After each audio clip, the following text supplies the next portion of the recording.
ओम शांति। अॼु जी मिली तारीख़ 12/11/2024। मिठा मिठा बाप जरा चवंदा मीठे मीठे ॿार। बाप आया आहिनि त ॿारनि जो श्रृंगार करणु। सभिनि खां सुठो श्रृंगार आहे पवित्रता जो। प्रश्न आहे, पूरी 84 जन्म वठण वारनि जी मुख्य निशानी छा हूंदी? उत्तर आहे, उहा बाप सां गॾु गॾु टीचर सतगुरु टिन्हिनि खे यादि कंदा हूंदा। इहे ईअं न बाप यादि अचे त टीचर भुलिजी वञूं। जॾहिं टिन्हिनि खे यादि करनि तॾहिं कृष्णपुरी में वञी सघनि, अर्थात आदि में पाठ वॼाए सघनि। ॿियो आहे, उन्हनि खे कॾहिं बि माया जा तूफ़ान हराए न सघंदा।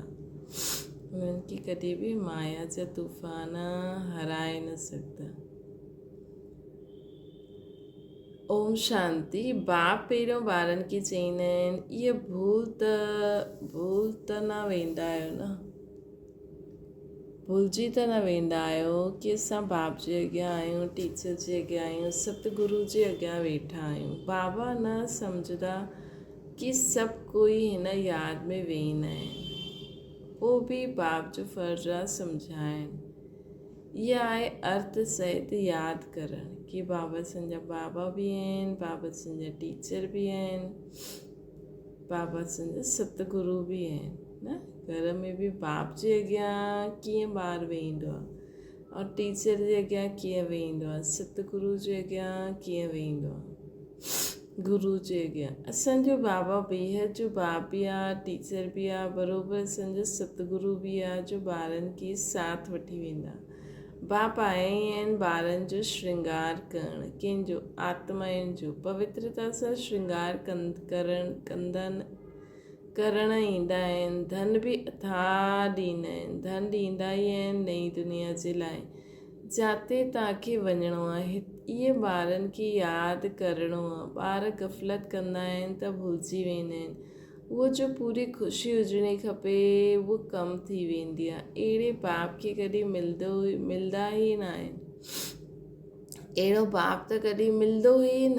पूरे 84 जन्मनि खां पोइ बाबा वरी असांखां मिलंदा। तव्हां ॼाणंदा, असां बाबा जा ॿार ज़रूरु आहिनि। उहे असांखे पढ़ाईंदा आहिनि, इन करे टीचर बि आहिनि। असांजी पढ़ाई आहे ई नई दुनिया अमरपुरी जे लाइ। हाणे असां संगम युग ते वेठा आहियूं। इहे यादि त ज़रूरु ॿारनि खे हुजणी खपे। पको यादि करिणो आहे। इहे बि ॼाणंदा आहियो हिन समय कंसपुरी आसरी दुनिया में आहियूं। सम्झो कोई खे साक्षात्कार थींदो आहे, परंतु साक्षात्कार सां कोई कृष्णपुरी हुनजी डायनेस्टी में वञी न सघंदा आहिनि। वञी तॾहिं सघंदा जॾहिं बाप टीचर गुरु टिन्हिनि खे यादि कंदा रहंदा। इहा आत्माउनि सां ॻाल्हि कबी आहे न।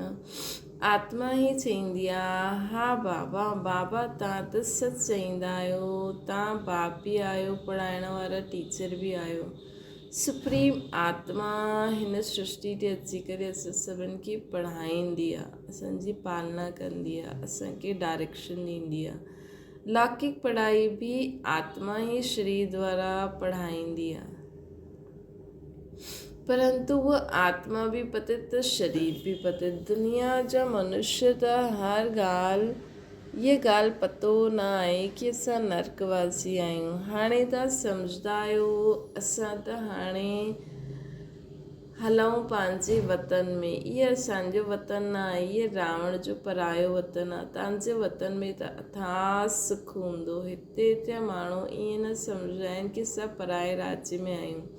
अॻियां मुसलमाननि जे राज्य में वेठा हुया, पोइ कृष्ण जे राज्य में वेठा हुया। हाणे तव्हां ॼाणंदा असां पंहिंजे राज्य में वेंदा आहियूं।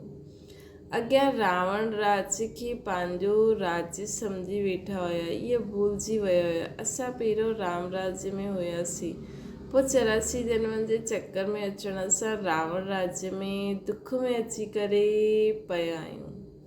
पराए राज्य में त दुख ई हूंदो आहे न। इहो सॼो ज्ञान अंदर में हुजणो खपे।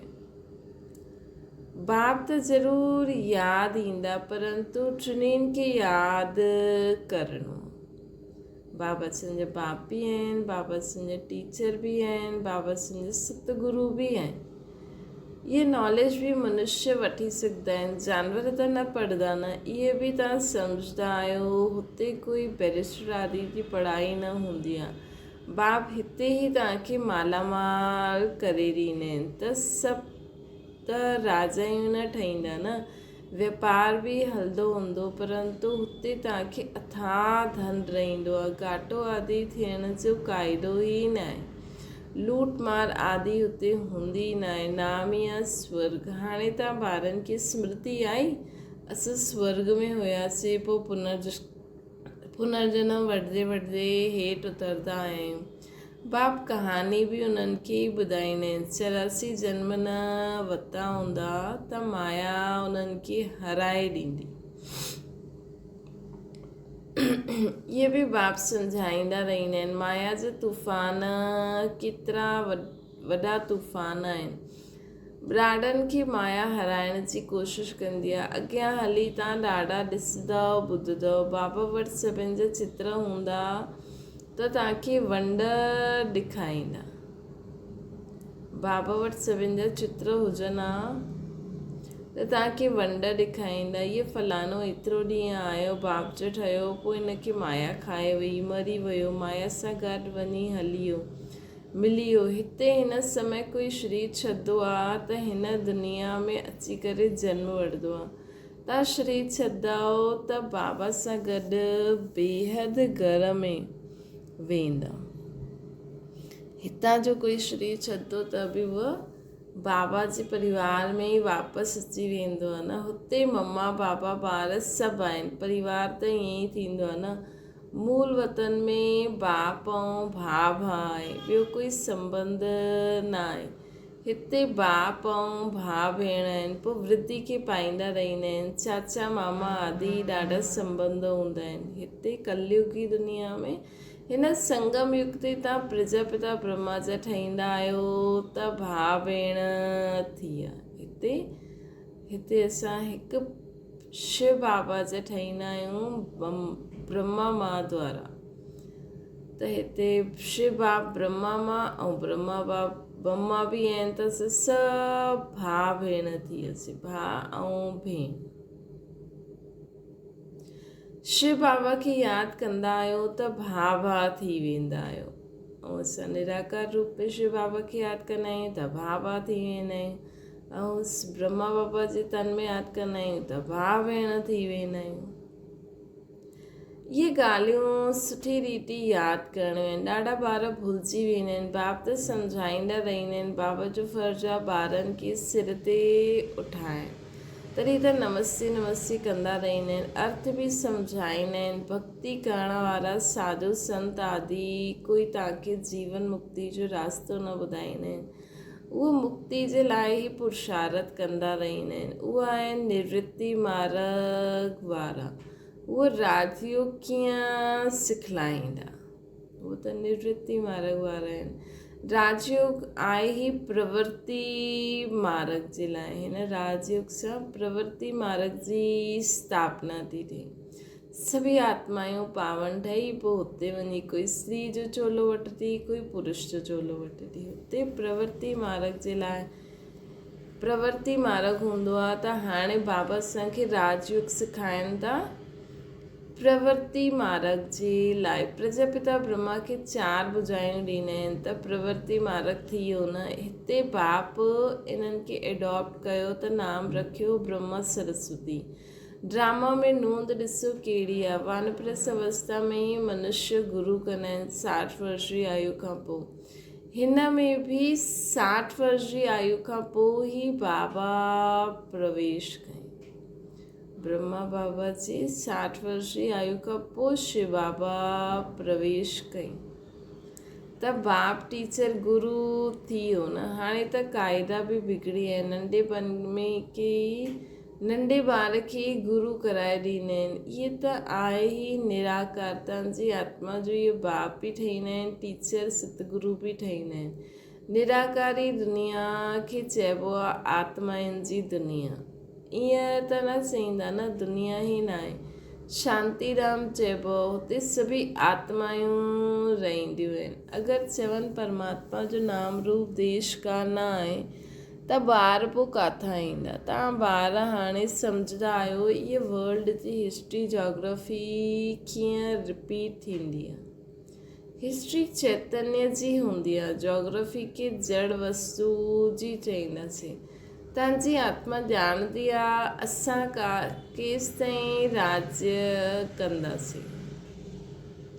तव्हांजी आत्मा ॼाणंदी आहे की असां केसि ताईं राज्य कंदासीं। हिस्ट्री ॻाल्हि आहे न जंहिंखे कहानी चइबो आहे। जोग्राफी देश जी हूंदी आहे, है न, एरिया जी, ऐं हिस्ट्री माण्हुनि जी हूंदी आहे।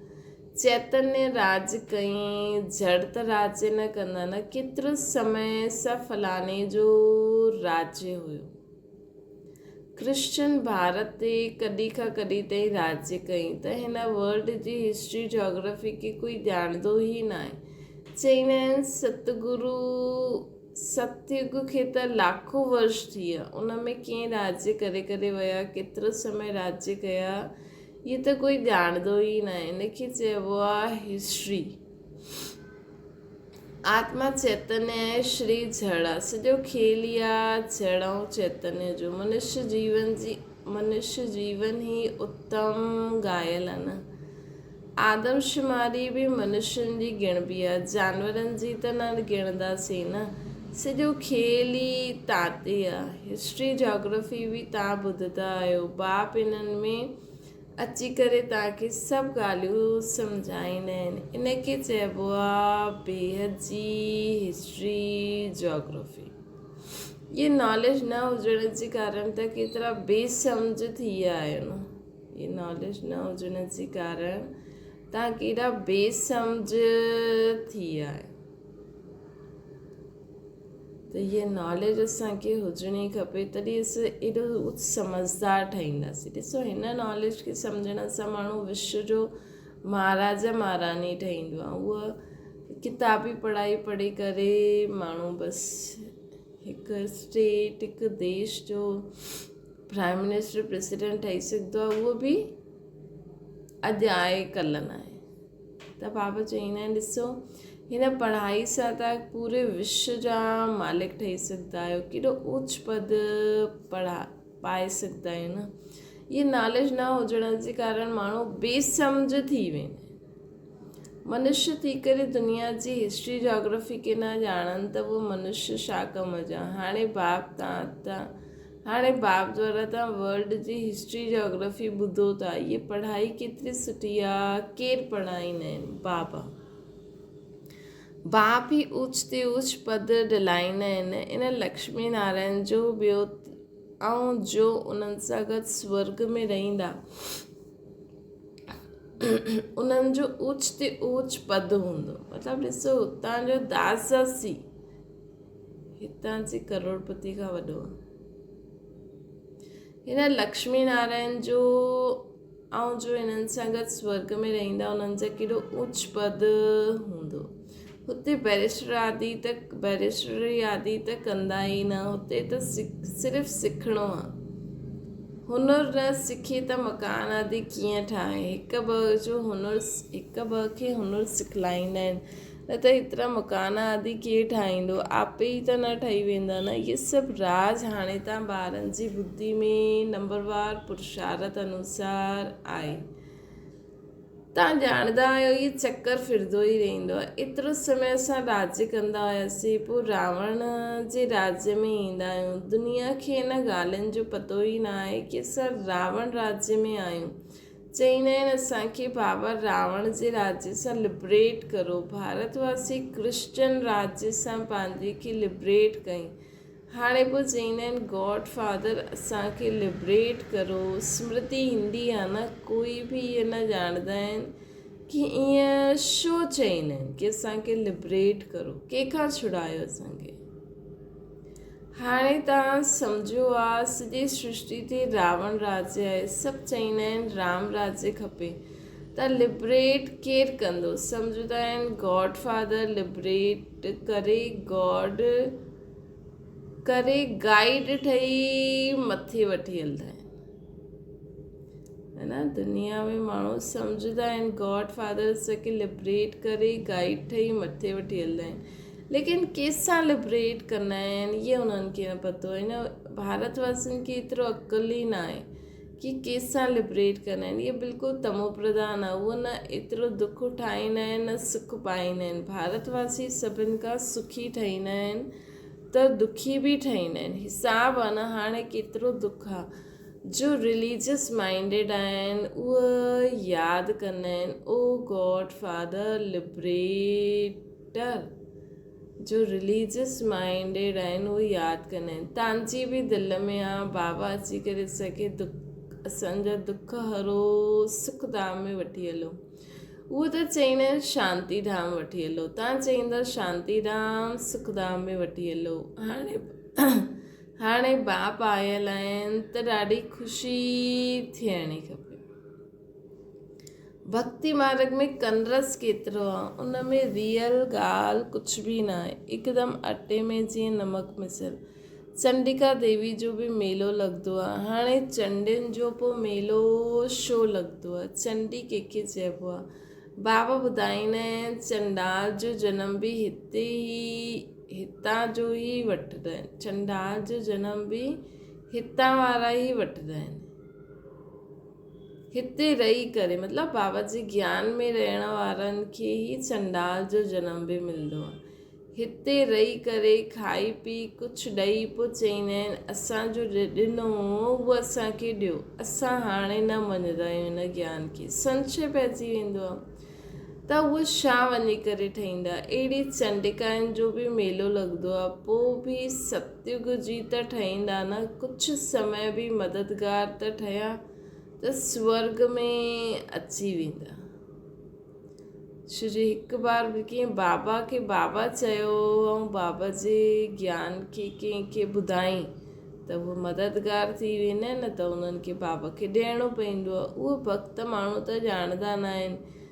ज्ञान त कोई वटि आहे ई न। उहो चित्र वारी गीता आहे केतिरे पैसा कमाईंदा आहिनि। अॼुकल्ह चित्रनि ते सभु आशिक़ थी वेंदा आहिनि। उन्हनि खे आर्ट सम्झंदा आहिनि। मनुष्य खे छा पतो देवताउनि जे चित्र कीअं हूंदा आहिनि। तव्हां असल में केतिरा फर्स्ट क्लास हुयो पोइ छा ठही आया आहियो। हुते कोई अंधो काणो आदि हूंदो न आहे। देवताउनि जी नेचुरल शोभा हूंदी आहे। हुते नेचुरल ब्यूटी हूंदी आहे न। त बाप बि सभु सम्झाए करे पोइ चईंदा आहिनि ॿार बाप खे यादि करो। बाप बि आहिनि, टीचर बि आहिनि, सतगुरु बि आहिनि। टई रूपनि में यादि करो त टई वरसा मिली वेंदा। पिछाड़ी वारा 3 रूप में यादि करे न सघंदा, पोइ मुक्ति में हली वेंदा। बाबा सम्झाईंदा आहिनि सूक्ष्म वतन आदि में जो कुझु ॾिसंदा आहियो इहे सभु त साक्षात्कार जी ॻाल्हियूं आहिनि। बाक़ी हिस्ट्री जोग्राफी सॼी हितां जी आहे। इन्हनि जी आयु जो कंहिंखे पतो ई न आहे। हाणे तव्हां ॿारनि खे बाप सम्झायो आहे, तव्हां पोइ कोई खे बि सम्झाए सघंदा आहियो। पहिरियों त बाप जो परिचय ॾियणो आहे। उहो बेहद जो बाप सुप्रीम लौकिक बाप खे परमात्मा व सुप्रीम आत्मा कॾहिं न चईंदासीं। सुप्रीम त हिकु ई आहे जंहिंखे भॻवानु चईंदा आहियूं। उहो नॉलेजफुल आहे त तव्हांखे नॉलेज सिखलाईंदा आहिनि। इहे ईश्वरीय नॉलेज आहे, सोर्स ऑफ इनकम। नॉलेज बि उत्तम मध्यम कनिष्ठ हूंदी आहे न। बाबा आहे ऊच ते ऊच त पढ़ाई बि ऊच ते ऊच पढ़ाईंदा आहिनि, जंहिंसां विश्व जो महाराजा महारानी ठही वेंदा आहिनि।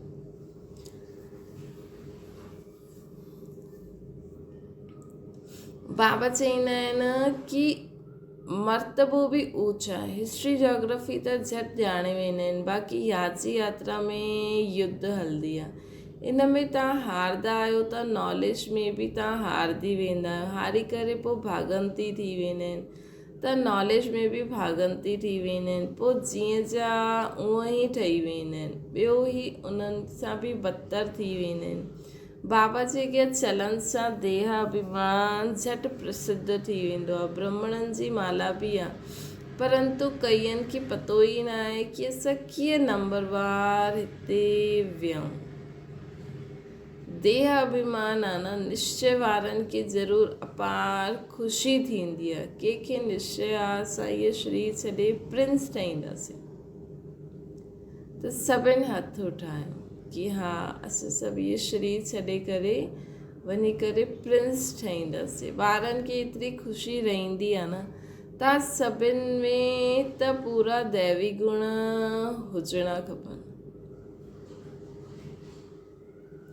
तव्हां सभिनि में त पूरा दैवी गुण हुजणा खपनि। जबकि निश्चय आहे, निश्चय बुद्धि माला विजय माला में विनिश्चय बुद्धि माना विजय माला में पिरोवंती माना शहज़ादो शहज़ादी बनंती। जेके निश्चय हूंदो आहे उहो ई, जेका निश्चय बुद्धि हूंदा आहिनि न, त उहो ई कि असां ई ठाहींदासीं। असां न ठाहींदासीं त ॿियो केरु ठाहींदो। अहिड़ी आत्माउनि खे विजय माला में पिरोइबो आहे।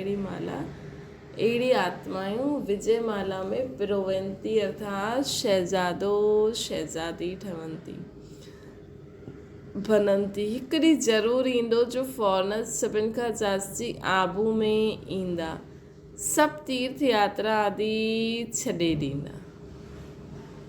उहे चाहींदा आहिनि भारत जो राजयोग सिखूं, के राज जे पैराडाइज स्थापना कयूं।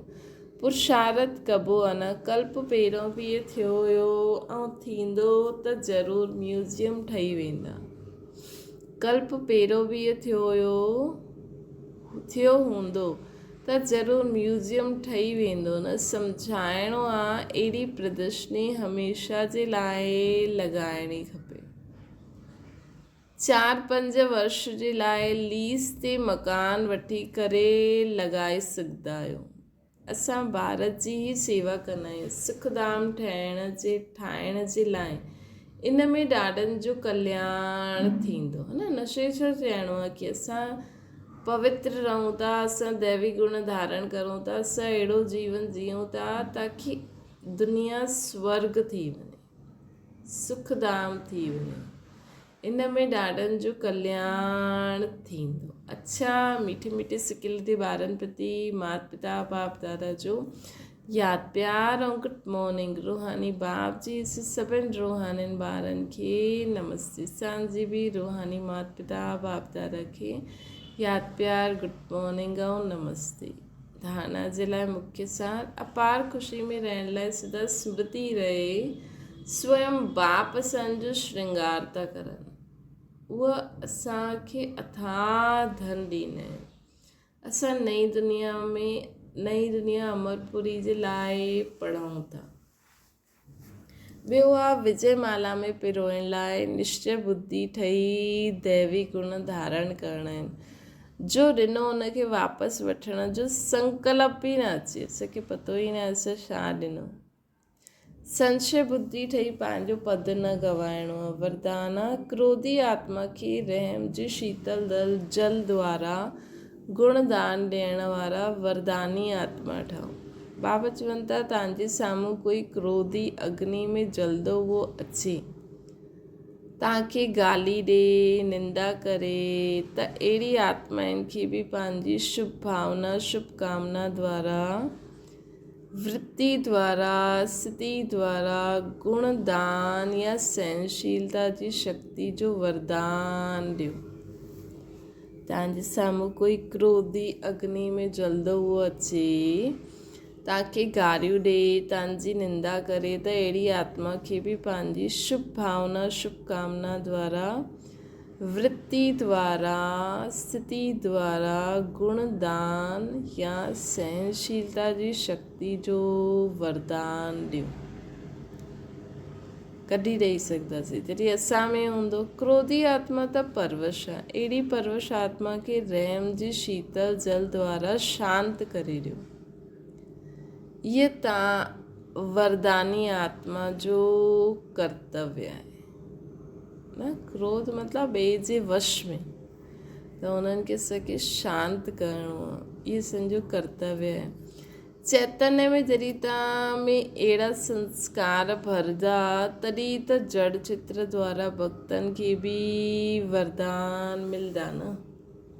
स्लोगन आहे याद द्वारा सर्वशक्तियुनि जो खज़ानो अनुभव करण वारा ई शक्ति संपन्न ठहींदा आहिनि।